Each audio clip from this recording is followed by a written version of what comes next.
नमस्कार साथियों, मैं संदीप आपके अपने YouTube चैनल संकल्प विद संदीप पर पुनः स्वागत करता हूं। साथियों, जैसा कि आप जानते हैं कि हिंदी शिक्षण विधियां हम लोग कर रहे हैं।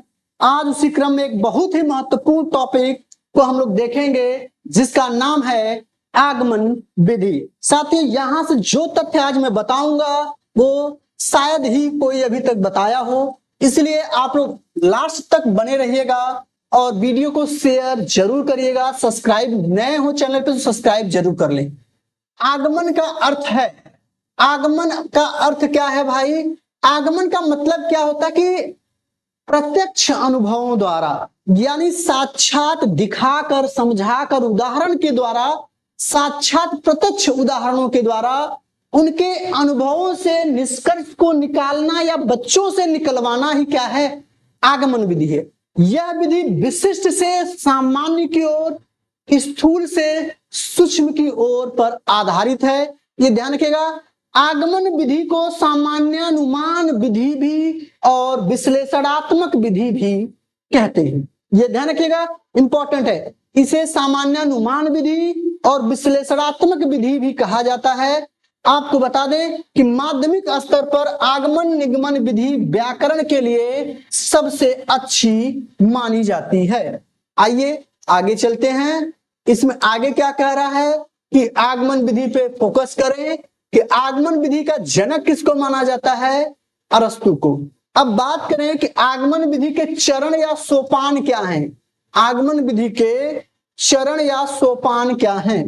तो ध्यान रखिएगा, आगमन विधि के 4 चरण हैं या पद हैं या सोपान हैं। कितने? 4। पहला काम क्या करेंगे? आप बच्चों के सामने उदाहरण प्रस्तुति करना। उस उदाहरण को तो आप बता दिए, फिर बच्चों को उसका स्पष्टीकरण देना, फिर नियम की स्थापना करना। आप नियम पे जाएंगे कि इस उदाहरण से हमने सीखा इसका यह नियम होगा, और फिर बच्चों को आप क्या कराएंगे? अभ्यास कराएंगे। इसके ये चरण हैं, आपसे चरण पूछ लेगा तो उदाहरण प्रस्तुतिकरण, उदाहरण स्पष्टीकरण, नियम स्थापना, अभ्यास करना।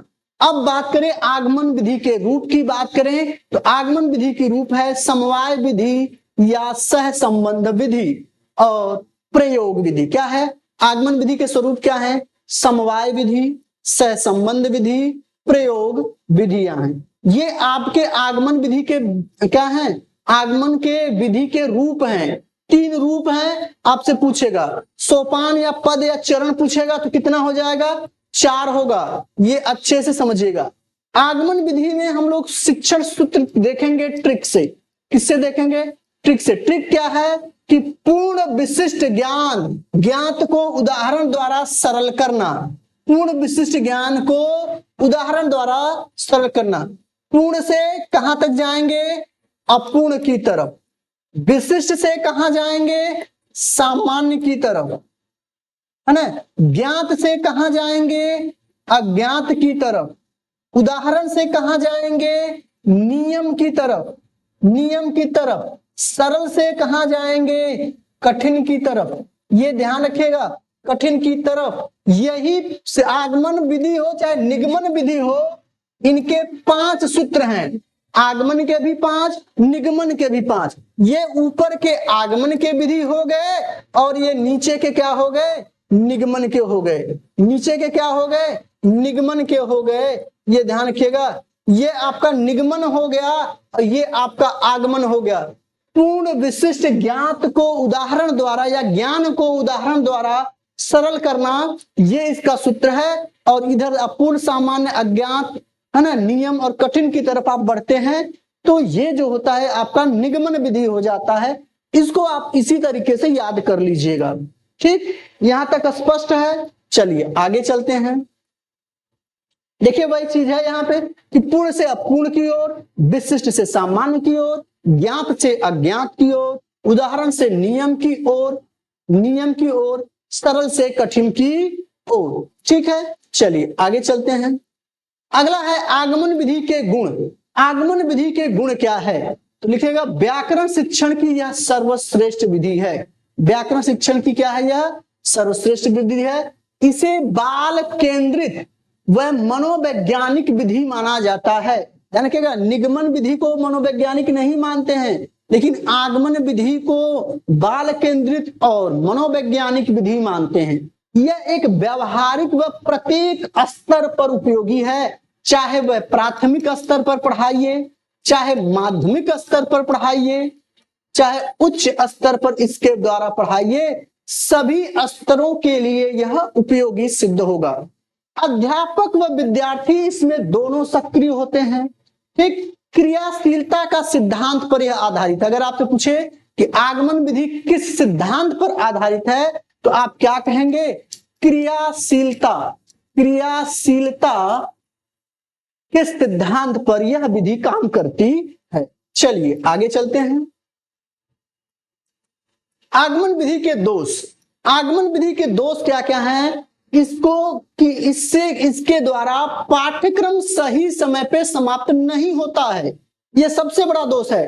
पाठ्य पुस्तक इस पर आधारित नहीं। सबसे बड़ा कारण अगर आपसे पूछेगा तो यही है कि जितनी भी किताबें बनी हैं आगमन विधि पर, यानी उदाहरण से लेकर नहीं, पहले नियम आप देखेंगे, नियम पाएंगे, तो इस पर किताबें मिलना मुश्किल है या किताबों का बनना मुश्किल है, बना नहीं है। यह इसके दोषों में गिना जाता है। अब बात करें नोट को कि क्या क्या इसमें नोट है। यह विधि सूक्ष्म बुद्धि तथा सूझ की वृद्धि के लिए, सूक्ष्म बुद्धि और सूझ की वृद्धि के लिए उपयोगी है। ठीक है, यह विधि प्राथमिक स्तर पर गद्य पद शिक्षण में अनुपयोगी है। गद्य पद में यह अनुपयोगी है, बाकी चीजों में उपयोगी है, यह ध्यान रखिएगा। इसकी गति धीमी होती है। भाई आप उदाहरण बताएंगे, सामान्यीकरण करेंगे, समझाएंगे, अर्थ बताएंगे, फिर नियम करेंगे, तो थोड़ा समय लगता है, परिश्रम लगेगा, अधिक समय लगेगा। इसमें योग्य शिक्षकों की, अनुभवी शिक्षकों की आवश्यकता पड़ती है। इस विधि द्वारा बालकों में समस्या समाधान की योग्यता का, क्षमता का विकास संभव नहीं हो पाता है, यह ध्यान रखिएगा। क्योंकि प्रश्न उनको नहीं रखा जाता, पहले हल ही बता दिया जाता है, उदाहरण ही बता दिया जाता है। इस विधि द्वारा प्राप्त ज्ञान क्रमबद्ध नहीं होता, कभी कभी इसके निर्णय में भी अशुद्धि होते हैं या अशुद्ध हो जाता है, तो यह भी एक इसका डिमेरिट है। तो साथियों, यह आगमन विधि था, बड़े ही संक्षिप्त में हम लोगों ने सीख लिया। आप लोग अगर चैनल पर नए हैं तो सब्सक्राइब करें, हिंदी से संबंधित कोई समस्या नहीं होने वाली है। मैं आपके साथ दृढ़ संकल्पित होकर खड़ा हूं, तो चैनल को सब्सक्राइब करें, शेयर करें, लाइक करें और अपने कमेंट, अपने सुझाव हमें प्रेषित करें कि चैनल और सिस्टम में क्या समस्याएं आपको आ रही हैं। हम पूरा सहयोग करेंगे और आपके साथ रहेंगे। ठीक है साथियों, मिलते हैं फिर अगले शिक्षण विधि के साथ। जय हिंद।